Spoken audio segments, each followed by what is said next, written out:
سببی که ما امروز قد پریشانیم، بی برکت شدیم، دیگه چی بودن و چی کار کردن اونن سببش اینه که ایاد خدا دوریم. در دین ما چی جا شده گه؟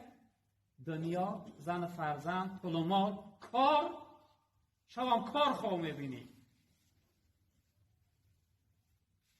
در دین ما محبت دنیا جا شده گه. انسان اگر قرآن نشوش بینید، قرآن ما غریب هم بیچاره خوننده نمیاون. مردم سراسی رو میخونه وقت نگه میره که وقت نرسید که طرف سلام یک طرف دیگرش نمیبروید.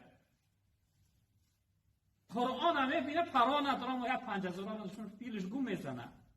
برای چی؟ همون چیز در دیلش جا شده است. در دیلش 5000 های، در دیلش دنیا های، در دیلش زن فرزند های. خدا نیست. اگر در دیل خدا باشد مسجد میاخته راحت احساس میکنی.